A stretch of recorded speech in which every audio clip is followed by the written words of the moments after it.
The betrayal wasn't physical. That's what made it more dangerous. It all started so quietly, not with a bang, but with the clink of a bottle set down too hard on a kitchen counter. The air was thick with the smell of old alcohol and reheated leftovers, carrying a heaviness that just didn't belong to the evening. I stood there, listening to broken words spill out between long, aching silences. I told myself I was doing something kind by staying. Compassion, I thought, was a noble thing. When the tears started from across the table, I wasn't scared.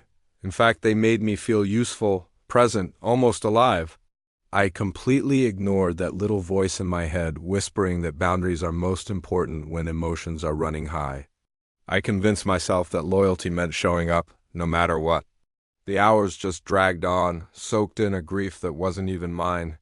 Each story shared felt heavier than the last. I started to notice how easily my concern was turning into closeness without any announcement. A familiarity started to grow where a healthy distance should have been maintained. When I finally got home later that night, my own house felt colder than the one I had just left. The silence that greeted me wasn't peaceful, it was empty. It hit me then that routine had replaced real connection in my own life long before that night. We were living side by side, not together. The next morning I tried to talk, but the words felt inconvenient, unnecessary. Our schedules and to-do lists always seemed to take priority over our feelings. The weekend stretched on longer than I had planned, justified by my supposed good intentions and a quiet, gnawing guilt. I kept telling myself I was doing the right thing. Slowly, the line between providing support and escaping my own reality started to blur. I crossed it before I even realized it was there. Every conversation with this other person felt deeper than it should have. Every look seemed to linger just a fraction of a second too long. I started to feel seen, truly seen in a way I had forgotten was possible, and that feeling, it was dangerous. Night came, and with it an exhaustion that offered no clarity. Sleep was a reluctant visitor, and it left a residue of shame when it departed. The morning light just exposed the wrongness I had been trying so hard to ignore. Reality was pressing in without any mercy. Back at home, messages went unanswered. My avoidance cleverly disguised itself as necessity. By the time I finally returned, the entire atmosphere had shifted. The air was tense, sharp, expectant. The questions came calmly, which somehow made them even more terrifying. The truth was hovering just below the surface of everything. I didn't deny anything outright, but I didn't explain anything fully either. Half-honesty became my fragile refuge. The look of disappointment on my partner's face hurt more than any anger ever could have. I learned that trust doesn't shatter loudly. It just cracks and splinters until it's gone. A distance grew between us, naturally and immediately. The silence became structured, deliberate. It was a stark lesson in how quickly emotional betrayal is recognized, even without any solid proof. Intuition is powerful. It fills in the gaps. My explanations, when they finally came, arrived far too late to matter. The damage had already taken root. I tried to justify my choices by my intentions, not by their impact. That argument, of course, failed completely. The realization dawned on me slowly and painfully.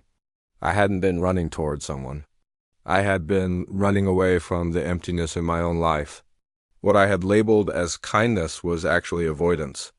What I thought was support had been deeply selfish. The final confrontation arrived without any drama. Just calm words that cut deeper than any accusation could have. Space was requested not as a punishment, but as an act of protection. That distinction, that it was about their safety from me, hurt the most. I left with a regret that felt heavier than any suitcase I carried. The door closed quietly behind me. That time alone forced a reflection I had been delaying for years. The discomfort demanded honesty from myself to myself. I replayed moments that had once felt so harmless. Each one revealed a choice, a different path I could have taken. The full truth finally surfaced when I stopped trying to defend myself. Responsibility settled in, heavy but clear. I began to understand how loneliness can make poor decisions feel so reasonable. How validation from someone new can masquerade as a genuine connection. The messages I had once welcomed now felt invasive. The concern that had drawn me in now just felt like unease. I started researching and I uncovered patterns in my behavior I had been completely blind to. The warnings I had ignored were now screaming at me. Fear replaced the guilt. My own safety and the safety of others suddenly became urgent. I realized I had endangered more than just a relationship. The consequences went far beyond just emotional hurt. Reaching out to professionals and support networks felt terrifying, but it was necessary. Honesty was the only option I had left. When I finally opened up completely to my partner, the response wasn't anger. It was concern, and that concern, for me, after everything, it broke me. Boundaries were established, firmly and without any room for negotiation. But support was also offered without conditions.